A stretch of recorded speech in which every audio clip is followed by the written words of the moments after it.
नमस्कार साथियों, मैं हेमंत कुमार शर्मा आपका इस डिजिटल प्लेटफॉर्म पर हार्दिक स्वागत करता हूं और मैं आपके लिए सब्जेक्ट लेके आया हूं जनरल साइंस। अपन इस क्लास के अंदर जनरल साइंस के बारे में पढ़ने वाले हैं और आगे की जो भी क्लासेस आएगी उनके अंदर अपन जनरल साइंस के जो भी कॉम्पिटिटिव एग्ज़ाम्स में क्वेश्चंस आते हैं उनको हल करने की कोशिश करेंगे और अपन नोट्स के द्वारा भी देखेंगे और क्वेश्चन आंसर के द्वारा भी देखेंगे कि किस प्रकार के साइंस के क्वेश्चंस कॉम्पिटिटिव एग्ज़ाम्स में आते हैं और अपन उनको किस प्रकार से हल कर सकते हैं और किस प्रकार से अपन उनके उत्तर देख सकते हैं। तो सबसे पहले अपन जनरल साइंस जो सामान्य विज्ञान होती है उसके अंदर अपन देखेंगे कि जो जनरल साइंस होती है वो इसके अंदर लगभग अपन 3 पार्ट के रूप में पढ़ेंगे इसको। पहला पार्ट आएगा जीव विज्ञान। जीव विज्ञान जिसे अपन इंग्लिश में बायोलॉजी भी कहते हैं, बायोलॉजी।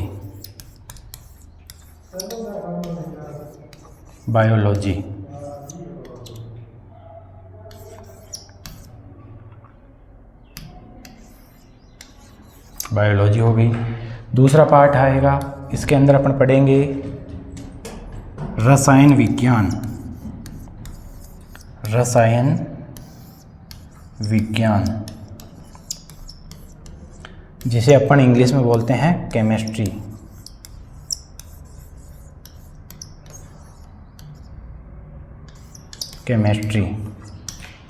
और तीसरा जो पार्ट आता है सामान्य विज्ञान का या विज्ञान का, भौतिक विज्ञान, जो थोड़ा न्यूमेरिकल वाला पार्ट ज़्यादा रहता है इसके अंदर। भौतिक विज्ञान जिसे अपन बोलते हैं फिजिक्स।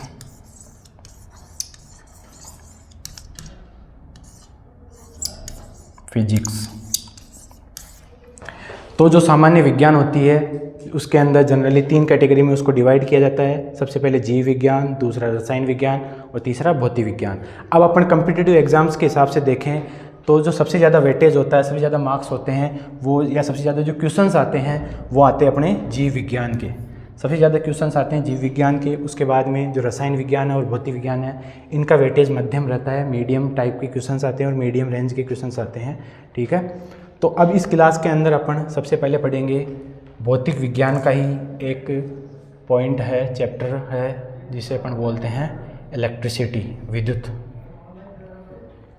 विद्युत या इलेक्ट्रिसिटी जिसे बोलते हैं अपन।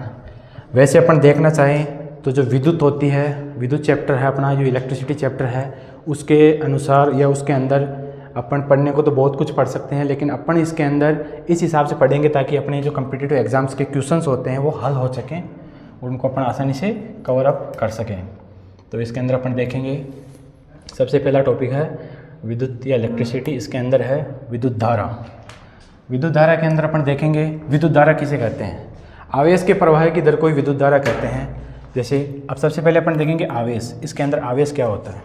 अब आवेश जो होता है किसी भी चालक तार हो गया, कोई भी चालक कंडक्टर हो गया, ठीक है, उसके अंदर आवेश 2 प्रकार के होते हैं। एक होता है धनावेश, एक होता है ऋणावेश। ठीक है, अब धनावेश और ऋणावेश अपन किसे बोलेंगे। धनावेश उसे बोलेंगे जिसके अंदर इलेक्ट्रॉन्स की कमी हो, और ऋणावेश उसे बोलेंगे जिसके अंदर इलेक्ट्रॉन्स की अधिकता हो या इलेक्ट्रॉन्स ज़्यादा हो। ठीक है, अब इसके अंदर सबसे पहले अपन शुरू करते हैं धनावेश। अब देखो धनावेश और आवेश को दर्शाया जाता है क्यों से। ठीक है, अब जो धनावेश होता है यह हो गया धनावेश। धनावेश होता है जो हमेशा अपने बाहर की तरफ इलेक्ट्रिक फील्ड को, जो विद्युत क्षेत्र होता है उसको दर्शाता है बाहर की तरफ। ठीक है, और जो ऋणावेश होता है वो हमेशा अंदर की तरफ इलेक्ट्रिक फील्ड जो होता है, विद्युत क्षेत्र होता है, उसको दर्शाता है। ठीक है, तो विद्युत धारा की परिभाषा देखेंगे अपन। आवेश के प्रवाह की दर को ही विद्युत धारा कहते हैं। आवेश जो प्रवाह होता है किसी भी चालक तार के अंदर, किसी भी चालक कंडक्टर के अंदर, ठीक है, तो उसे अपन विद्युत धारा कहेंगे। और विद्युत धारा को इंग्लिश में बोलते हैं करंट यानी विद्युत धारा। ठीक है, ये हो गई विद्युत धारा की डेफिनेशन और आवेश की डेफिनेशन। आवेश क्या होता है वो अपन ने देख लिया इसके अंदर। अब इसके अंदर जो विद्युत धारा है इसके अंदर इसके बाद टॉपिक आता है स्थिर विद्युत। अब सीधा सा पता चल रहा है घर्षण से प्राप्त विद्युत को घर्षण विद्युत या स्थिर विद्युत कहते हैं। यानी कि स्थिर विद्युत की भौतिक विज्ञान की एक शाखा है जिसमें किसी वस्तु पर स्थिर आवेशों की अध्ययन किया जाता है। जैसे अपने पास कोई चालक कंडक्टर है, चालक तार है, मैंने ले लिया चालक तार ए बी। अब इसके अंदर आवेशों का प्रवाह होगा। आवेश क्या होंगे? इलेक्ट्रॉन्स होंगे इसके अंदर। अगर वो इलेक्ट्रॉन्स स्थिर है तो वो आएंगे स्थिर वैद्युतिकी के अंदर। जब इलेक्ट्रॉन्स फ्लो करते हैं तो विद्युत धारा फ्लो होती है किसी भी चालक तार के अंदर। तो जब इलेक्ट्रॉन्स स्थिर होंगे तो स्थिर वैद्युतिकी कहेंगे उसको, और जब इलेक्ट्रॉन्स एक जगह से दूसरी जगह पर किसी भी तार के अंदर फ्लो करेंगे तो उसे अपन बोलेंगे विद्युत धारा। ठीक है, ये हो गई इसकी डेफिनेशन। अब किसी भी चालक तार के अंदर विद्युत धारा कैसे निकाली जाए कि इसका मान कितना होगा या कितना क्वांटिटी या कितने मान की विद्युत धारा इसके अंदर बह रही है किसी भी चालक तार के अंदर, तो वो कैसे निकाली जाती है? तो वो निकाली जाती है I बराबर Q/T। किसी चालक के अनुप्रस्थ काट में इकाई समय में आवेश प्रवाह की दर को ही धारा से व्यक्त किया जाता है। ये आपको ध्यान रखना है कि I बराबर होता है Q/T। अब इसके अंदर I से दर्शाया जाता है विद्युत धारा को, मैंने बताया नहीं अभी पीछे। जो विद्युत धारा होती है, करंट होती है, उसको दर्शाया जाता है I से, और जो आवेश होता है उसको दर्शाया जाता है Q से। और T क्या है यहाँ पर? T है यहाँ पर अपना टाइम, समय, कितना समय लग रहा है, कितने समय के लिए कितना आवेश प्रवाहित किया जा रहा है, उसे अपन बोलेंगे विद्युत धारा। ठीक है, ये हो गया अपने विद्युत धारा। अब इसके बाद में ये जो कॉमन चीज़ है विद्युत आवेश का SI मात्रक क्या होता है?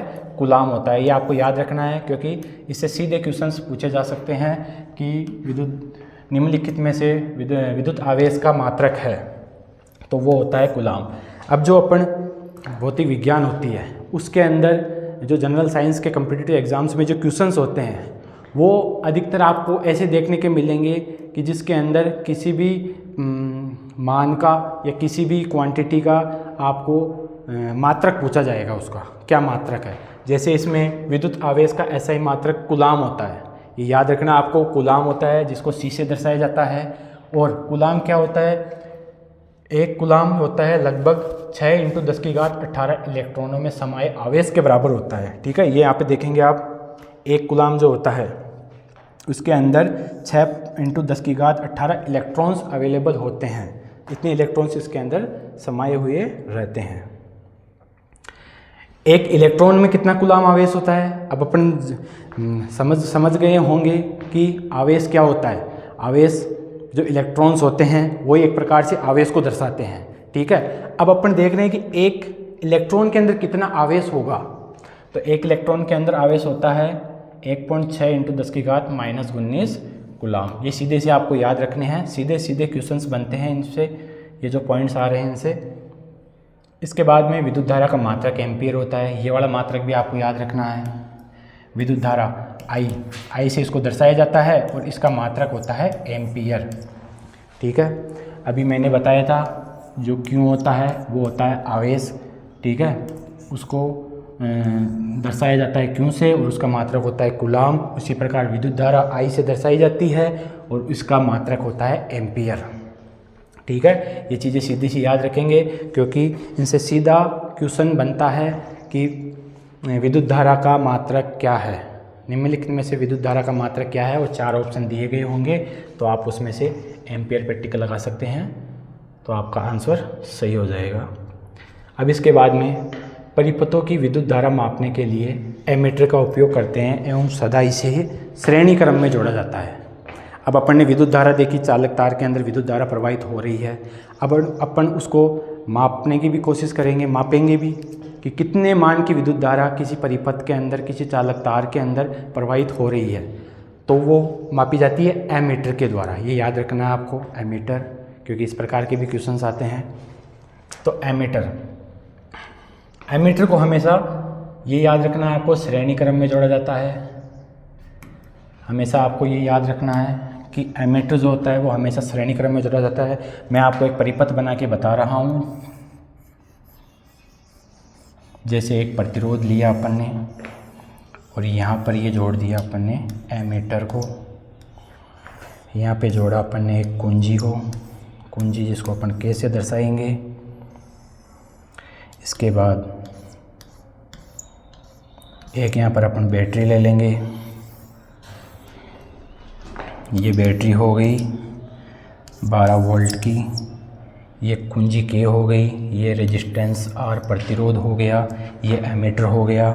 इसके अंदर I करंट प्रवाहित हो रही है जो इधर से फ्लो होके इधर जाएगी, I करंट, ठीक है। ये एक जनरल परिपथ है। परिपथ किसे कहते हैं? परिपथ जो अपने जैसे आपने विद्युत के जितने भी उपकरण होते हैं उनको अपन आपस में जोड़ते हैं और उसको कागज़ के ऊपर निरूपित करना ही परिपथ कहलाता है।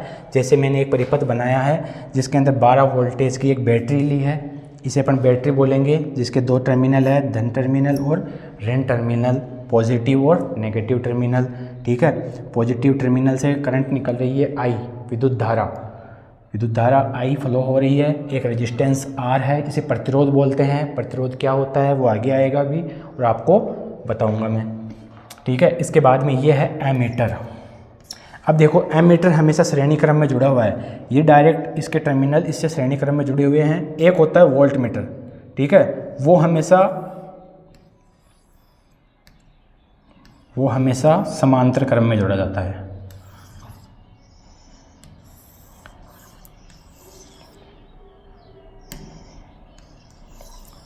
समांतर क्रम,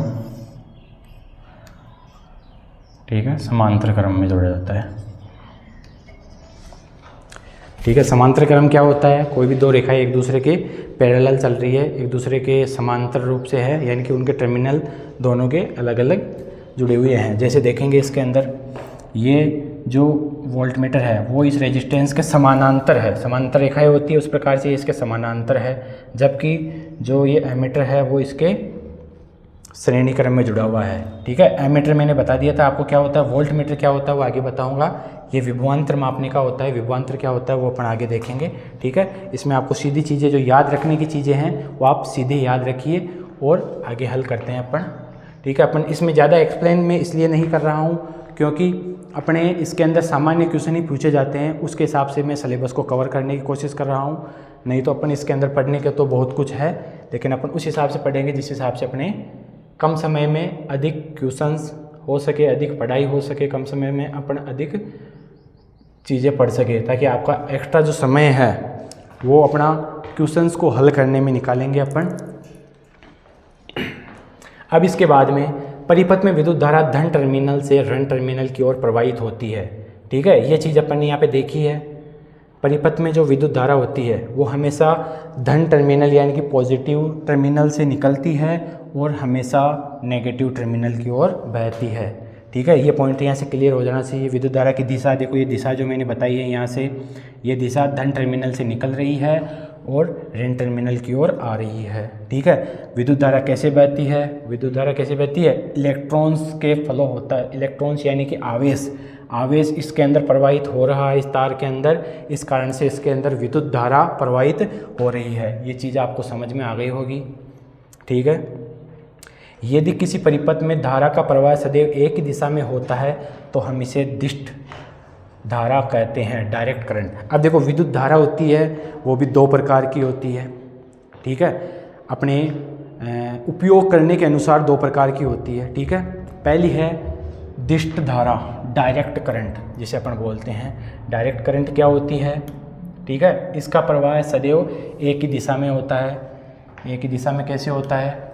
और इसका मान हमेशा या तो उच्च होगा या निम्न होगा, ठीक है। जैसे मैं इसको एक तरंग के द्वारा व्यक्त करना चाहूँ अगर दिष्ट धारा को, तो दिष्ट धारा एक आधी साइकिल के लिए तो 0 रहेगी, फिर आधी साइकिल के लिए पूरा 1 हो जाएगी, फिर आधी साइकिल के लिए 0 रहेगी,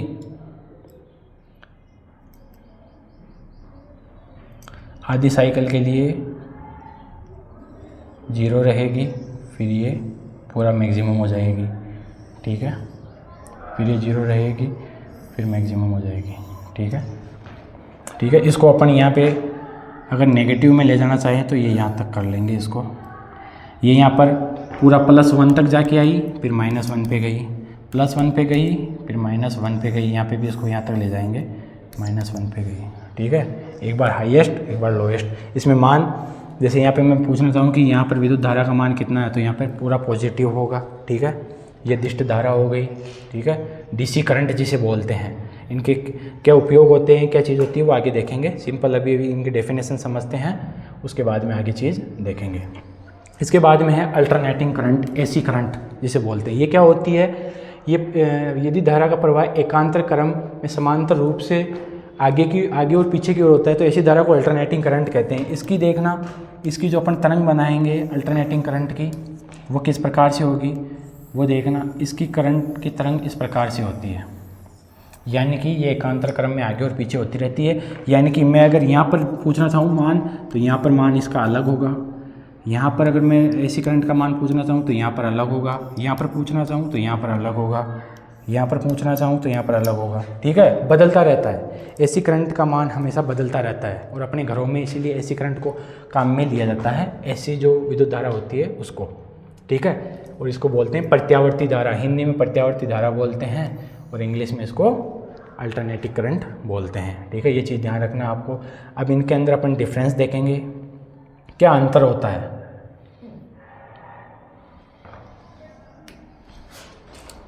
अब इसके अंदर प्रत्यावर्ती धारा और जो दिष्ट धारा होती है उनके अंदर मुख्य रूप से क्या अंतर है। इस प्रकार के सीधे क्वेश्चन उठा के पूछ लिए जाते हैं कि समय के साथ दिशा बदलती है, निम्न में से कौन सी जो विद्युत धारा है वो समय के साथ बदलती है। तो आप सीधा से बोलोगे कि एसी करंट जो होती है वो समय के साथ बदलती है, डीसी जो करंट होती है वो समय के साथ नहीं बदलती है।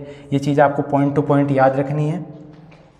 इसके बाद में ट्रांसफर में काम में आती है। जो ट्रांसफॉर्मर्स होते हैं, अपने विद्युत सप्लाई के ट्रांसफॉर्मर्स होते हैं, जो ग्रिड सब स्टेशंस होते हैं, वहाँ पर एसी प्रत्यावर्ती धारा काम में ली जाती है, जबकि ट्रांसफर्स में ये काम में नहीं ली जाती है। ये कहाँ पर काम में ली जाती है डिष्ट धारा, ये बैटरी चार्ज करने के काम में ली जाती है। अपनी जो बैटरीज होती है, बैटरीज के अंदर चार्ज करते हैं अपन, कोई किसी भी चीज़ प्रकार की बैटरी हो उसके अंदर हमेशा दिष्ट धारा के रूप में उसको चार्ज किया जाता है।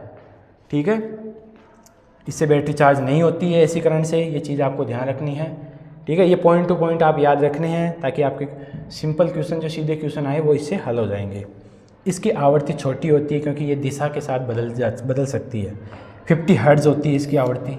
इसकी आवृत्ति 0 से 20 हर्ट्ज़ की होती है। ठीक है, ये रेंज याद रख लेना सीधी सी कि एसी करंट के अंदर 50 हर्ट्ज़ होती है आवृत्ति और जो डीसी करंट होती है उसके अंदर 20 हर्ट्ज़ की आवृत्ति की होती है। ठीक है, अब अपने ये दोनों करंट जो होती है उनके बारे में अपन ने पढ़ लिया है। ठीक है, अब इसके बाद में मैं बताया था विभवांतर। अब पढ़ेंगे अपन विभवांतर। अब विभवांतर क्या होता है, अपन ने आवेश पढ़ लिया, विद्युत धारा पढ़ ली। ठीक है, अब विभवांतर क्या होता है। विभवांतर भी किसी चालक तार के अंदर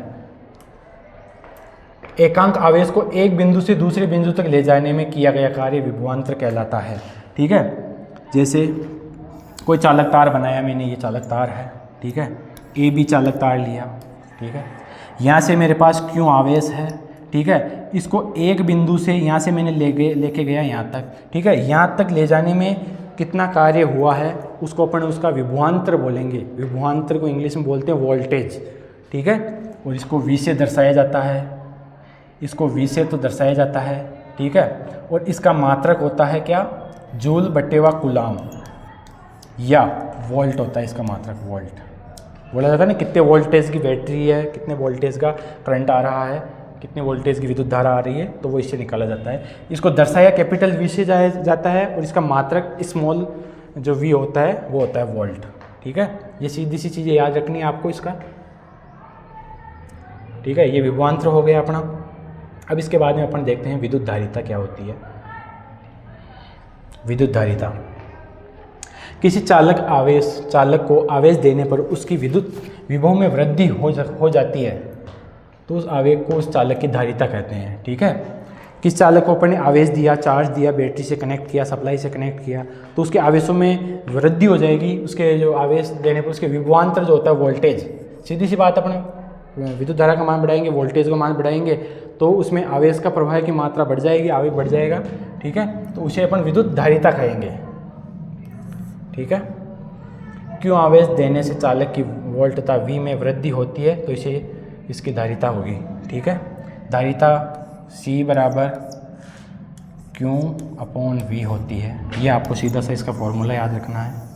धारिता को C से दर्शाया जाता है और Q बटे V इसका फॉर्मूला होता है। Q यहाँ पे आवेश हो गया, V क्या हो गया, इसका विभवांतर वोल्टेज हो गया। ठीक है, सीधे क्वेश्चंस आते हैं ऐसे कि आपको आवेश का मान दे दिया जाएगा कि 50 कूलाम आवेश और 10 वोल्ट का बैटरी से जोड़ा जाता है, तो इसकी विद्युत धारिता क्षमता कितनी होगी, तो हो जाएगी अपनी 5, 10 से 10 कट गया, 5 इसकी विद्युत धारिता हो जाएगी। और इसका मात्रक ध्यान रखना आपको फैराडे होता है, इसका मात्रक फैराडे होता है, जिसको F से दर्शाया जाता है फैराडे। ठीक है, ये विद्युत धारा का मात्रक हो गया। चालक की धारिता निम्न बातों पर निर्भर करती है, ये चीज़ें देखेंगे अपन। कोई भी चालक तार है अपने पास, तो ये चालक की धारिता, विद्युत धारिता धारण करने की क्षमता किस पर निर्भर करेगी, तो सबसे पहले चालक के पृष्ठीय क्षेत्रफल एरिया पे निर्भर करेगी। ठीक है, चालक के चारों ओर के माध्यम पर, चालक के चारों ओर कौन सा माध्यम है उसके ऊपर निर्भर करेगी, आसपास में अन्य चालकों की उपस्थिति पर। ठीक है, ये 3 पॉइंट है जिन पर विद्युत धारिता जो होती है उसका मान निर्भर करता है। ठीक है, ये सीधी सी थ्योरेटिकल चीज़ें हैं, इनको सीधी सीधी याद रख लेना ताकि आपके क्वेश्चंस हैं वो हो सकें। ठीक है, बाकी जो न्यूमेरिकल टाइप के क्वेश्चंस होंगे वो अपन हल करेंगे, जिससे आपको ये कंसेप्ट पूरी तरीके से क्लियर हो जाएंगे। अब देखो प्रतिरोध, मैंने अभी आपको परिपथ के अंदर एक ये चिन्ह बना के बताया था, ये होता है प्रतिरोध, इसको इससे दर्शाया जाता है प्रतिरोध। चालक का वह गुण जो प्रवाहित होने वाली धारा का विरोध करे प्रतिरोध कहलाया जाता है। अब ये प्रतिरोध करता क्या है, किसी भी परिपथ के अंदर, किसी परिपथ के अंदर विद्युत धारा प्रवाहित हो रही है, विद्युत धारा प्रवाहित हो रही है, लेकिन प्रतिरोध क्या करता है, उस विद्युत धारा के पथ के अंदर, उसके प्रवाह के अंदर, पथ के अंदर अवरोध उत्पन्न करता है, यानी कि उस विद्युत धारा के मान को कम कर देता है, तो उसे अपन प्रतिरोध कहते हैं। ठीक है, प्रतिरोध लगाया इसलिए जाता है ताकि अपन विद्युत धारा के मान को कंट्रोल कर सकें किसी भी परिपथ के अंदर अपने। ठीक है, प्रतिरोध का कारण चालक में गतिशील इलेक्ट्रॉन अपने मार्ग में आने वाले इलेक्ट्रॉनों, परमाणुओं एवं आयनों से निरंतर टकराते रहते हैं, जिसके फलस्वरूप प्रतिरोध होता है। ठीक है, ये विद्युत धारा है, जैसे यहाँ से I करंट प्रवाहित हो रही है, ठीक है, तो इसका मान यहाँ पर आके कम हो जाएगा, क्योंकि यहाँ पर धीरे हो जाएगा, क्योंकि यहाँ पर प्रतिरोध उत्पन्न हो रहा है, विद्युत धारा के मान में अवरोध उत्पन्न हो रहा है। ये क्यों होता है अवरोध उत्पन्न, ये इस लाइन में लिखा हुआ है कि इलेक्ट्रॉन्स, परमाणुओं और आयनों के आपस में टकराने से विद्युत धारा के मान में कमी आ जाती है या अवरोध उत्पन्न होता है, उसे अपन प्रतिरोध कहते हैं। ठीक है, इसको R से दर्शाया जाता है, प्रतिरोध को R से दर्शाया जाता है।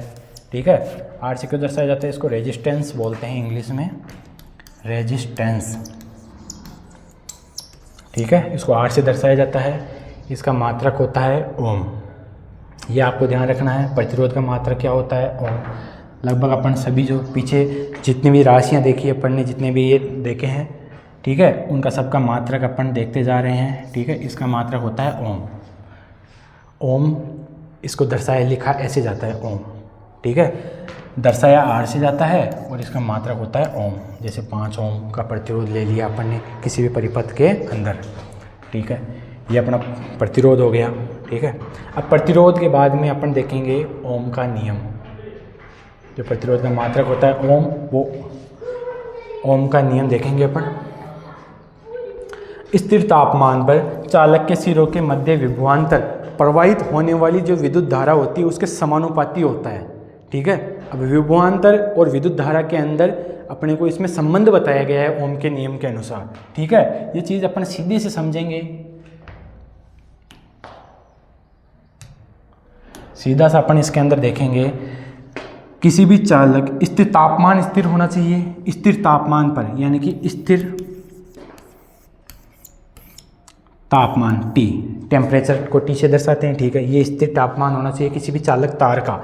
अब मैंने कोई एक चालक तार ले लिया, ये चालक तार है। ठीक है, इसके अंदर I करंट प्रवाहित हो रही है, I प्रवाहित हो रही है। इसके दोनों सिरों के ऊपर V वोल्टेज विभवांतर है, ये ध्यान रखना आपको, V और I है ना।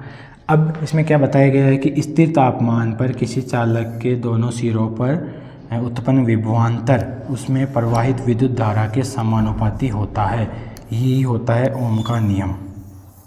आपको ये चीज़ ध्यान रखनी है इसके अंदर, ठीक है। ओम का नियम, सीधे ओम का नियम पूछा जाए तो आपको सीधे से याद रखनी है, V proportional to I, V समानुपाती I, ठीक है। ये आपको याद है, बस इतना सा ही है ओम का नियम। इसके द्वारा ही आगे देखेंगे, इसको हल करेंगे, कैसे इसका क्वेश्चंस आते हैं इसके और कैसे इसके सूत्र निकलते हैं, ठीक है।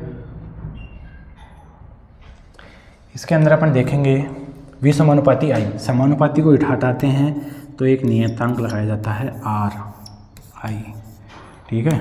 ये नियतांक लगाया जाता है R। इस समानुपाती को हटाते ही समानुपाती को बराबर बनाते हैं। अपन विज्ञान के अंदर ये चीज़ होती है कि अपन समानुपाती स्थिरांक को हटाते हैं तो उसकी जगह पर एक नई नियतांक लगाया जाता है, ठीक है।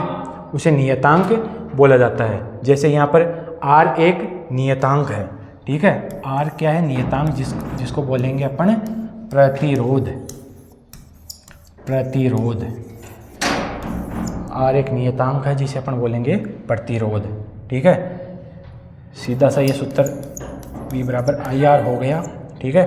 यहाँ पे V का मतलब विभवांतर, I का मतलब करंट है, करंट यानी कि विद्युत धारा है, और R का मतलब है प्रतिरोध। इसके द्वारा बहुत सारे क्वेश्चंस हल हो जाते हैं, क्योंकि ये तीन क्वांटिटी है इसके अंदर, V, I और R। इनमें से क्वेश्चन के अंदर किन्हीं दो क्वांटिटी का मान दे दिया जाएगा और एक तीसरी क्वांटिटी का मान पूछ लिया जाएगा, जो कि आप आसानी से हल कर सकते हो। यहाँ से अपन I निकालना चाहें तो क्या होगा, ये R इसके बटे हुए में चला जाएगा, I = V/R। ये हो गया एक फॉर्मूला, ये हो गया विद्युत धारा का। विभवांतर का तो ये फॉर्मूला सीधा है, दोनों को मल्टीप्लाई कर देंगे तो विभवांतर आ जाएगा। जो विद्युत धारा होगी वो हो जाएगी विभवांतर बटे प्रतिरोध हो जाएगा। अब प्रतिरोध का मान पूछा जाए तो प्रतिरोध का भी निकाल सकते हैं अपन इस सूत्र से, I को इसके बटे में भेज देंगे तो ये अपना प्रतिरोध आ जाएगा V/I, ठीक है। ये तीनों सूत्र इम्पोर्टेंट है, ठीक है। एक याद रख लोगे आप ओम के नियम का तो उससे आपके बहुत सारे क्वेश्चंस हल हो जाते हैं, ठीक है। सीधा सा आपको याद रखना है। सिंपल क्वेश्चंस आते हैं इनके, जनरल जो सामान्य विज्ञान होती है अपनी उसके अंदर। ये एक फिजिक्स का टॉपिक है। प्रतिरोध स्थिर ताप पर सीधी रेखा में प्राप्त होता है, ये देख लिया अपने। ओम का नियम भी ये कह रहा था कि तापमान स्थिर होना चाहिए अपना, तो प्रतिरोध भी अपने को एक सीधी रेखा में प्राप्त होगा, कम प्राप्त होगा, ठीक है। प्रतिरोध की निर्भरता, अब जो अपना परिपथ के अंदर प्रतिरोध होता है, ठीक है, वो किस किस बात पर निर्भर करता है, ठीक है, वो देखेंगे अपन। सबसे पहले होता है लंबाई पर। तार की लंबाई बढ़ने पर प्रतिरोध भी बढ़ता है, ठीक है। अपन जितना लंबा तार काम में लेंगे उतना ही प्रतिरोध का मान बढ़ जाएगा। प्रतिरोध का मान बढ़ जाएगा तो करंट का मान कम हो जाएगा, क्योंकि अपन ने यहाँ पे देखा V समानुपाती I होता है। अपन ने ये सूत्र देखा V/IR, ठीक है, और ये सूत्र निकाला अपन ने I बराबर V/R, ठीक है। अब देखो I V के समानुपाती है जबकि R के व्युत्क्रमानुपाती है। मतलब अगर अपन प्रतिरोध का मान बढ़ाएंगे, इसका मान बढ़ाएंगे प्रतिरोध का मान, तो जो विद्युत धारा है I है इसका मान कम होगा। इसका मान बढ़ा दिया अपन ने बहुत ज़्यादा तो इसका मान कम होगा, क्योंकि ये एक दूसरे के व्युत्क्रमानुपाती है, ये इसके बट्टे में है इसलिए, ठीक है। और अगर अपन V का मान बढ़ाएंगे, V का मान बढ़ाएंगे तो I का मान बढ़ेगा, क्योंकि ये अपने को पता है V समानुपाती I होता है, ठीक है। इसीलिए अपन ने आगे देखा था ये चीज़ कि लंबाई पर चालक तार की लंबाई पर निर्भर करता है प्रतिरोध। सीधा सा अपने को याद रखना है, जो प्रतिरोध होता है R वो समानुपाती होता है L के, लंबाई के, किसी भी चालक तार की लंबाई के वो समानुपाती होता है। ये चीज़ अपने को ध्यान रखनी है यहाँ से, ठीक है। यानी कि लंबाई बढ़ाएंगे तो प्रतिरोध का मान बढ़ेगा। यहाँ से अपन आगे देखते हैं, जो प्रतिरोध होता है वो जो क्षेत्रफल होता है, तार का क्षेत्रफल होता है, उस पर किस प्रकार से निर्भर करता है। अब अपन देखेंगे जो प्रतिरोध होता है वो उसके क्षेत्रफल के व्युत्क्रमानुपाती होता है, ठीक है। क्षेत्रफल बढ़ाएंगे तो प्रतिरोध का मान घट जाएगा। तार की मोटाई बढ़ाने पर प्रतिरोध का मान घटता है, यानी कि अपन ये क्षेत्रफल का मान बढ़ाएंगे, इसका मान अपन ने बढ़ा रहे हैं, तार की मोटाई बढ़ा रहे हैं, तो जो प्रतिरोध होता है वो प्रतिरोध हमेशा कम होगा, जिससे अपन को अधिक करंट मिलेगी, अधिक विद्युत धारा मिलेगी। ठीक है, ये निर्भरता आपको सीधी सी याद रखनी है, सीधा कोई क्वेश्चन आए तो वो हल हो जाएगा। ताप पर निर्भरता, भिन्न धातुओं के प्रतिरोध पर कोई ताप का कोई प्रभाव नहीं पड़ता। फ्यूज तार का गलनांक व प्रतिरोध दोनों ही कम होते हैं। फ्यूज तार जो होता है अपने घरों में काम में लिया जाता है, ठीक है, उसका गलनांक भी कम होता है, ठीक है, और प्रतिरोध क्या होता है, दोनों ही कम होते हैं, गलनांक और प्रतिरोध दोनों ही कम होते हैं। तब इसलिए तो जब कोई अपने घर में शॉर्ट सर्किट हो जाता है तो उस कंडीशन में जो अपना फ्यूज वायर होता है वो जल के कनेक्शन को ब्रेक कर देता है, ठीक है, जिसके कारण अपने जो इलेक्ट्रॉनिक उपकरण लगे हुए होते हैं वो बच जाते हैं, सुरक्षित हो जाते हैं, जलते नहीं हैं। ठीक है, इसके बाद में चालक का तापमान बढ़ाने पर प्रतिरोध बढ़ता है। तापमान का ध्यान रखना है।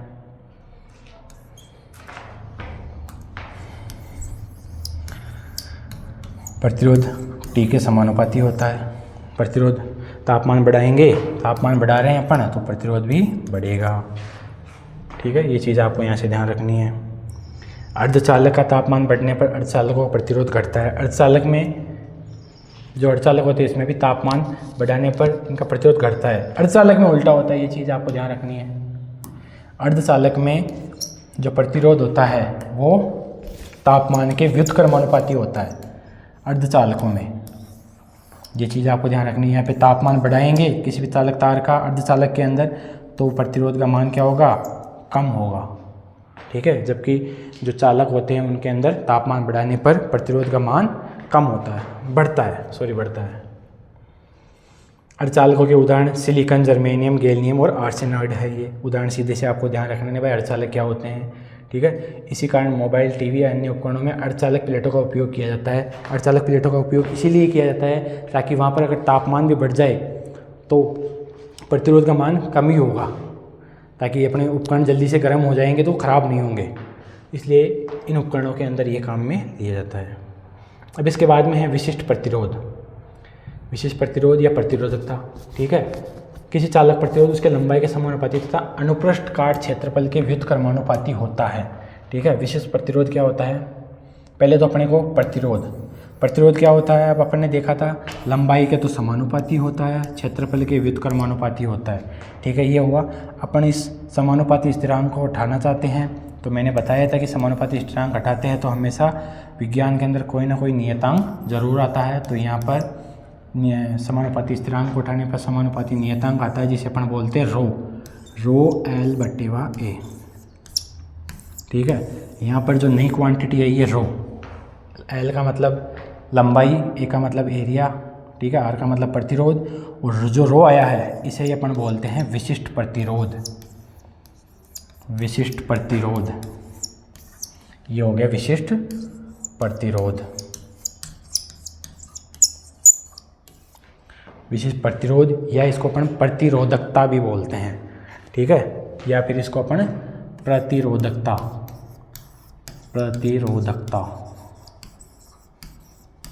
प्रतिरोधकता भी कहते हैं। ठीक है, ये सीधी सी आपको याद रखनी है। ठीक है, इसे विशिष्ट प्रतिरोध कहते हैं, रो से दर्शाया जाता है। विशिष्ट प्रतिरोध वह मान है जहाँ प्रतिरोध का मान स्थिर कर दिया जाता है। जैसे कि यदि तार की लंबाई 1 मीटर है, चौड़ाई 1 मीटर स्क्वायर हो तो प्रतिरोध 1 होगा। यहाँ पे इसका मान 1, इसका मान 1 कर देंगे। ठीक है, तो ये R का मान कितना हो जाएगा अपने पास, 1 हो जाएगा। ठीक है, घरों में मोटे तारों का उपयोग किया जाता है क्योंकि मोटे तार प्रतिरोध कम करते हैं। अपन ने वो चीज़ देखी थी अभी, ओम का नियम के अनुसार प्रतिरोधों का संयोजन। ठीक है, अब ये चीज़ देखेंगे अपन इसके अंदर प्रतिरोधों का संयोजन, ये अपन अगली क्लास में देखेंगे। ठीक है, तो आज की क्लास में इतना ही खूब है, इसको रिवीजन करना और इसके क्वेश्चंस अपन देखेंगे अगली क्लास में किस प्रकार के क्वेश्चंस आते हैं। ठीक है, तो आज के लिए इतना ही। धन्यवाद। जय हिंद, जय भारत।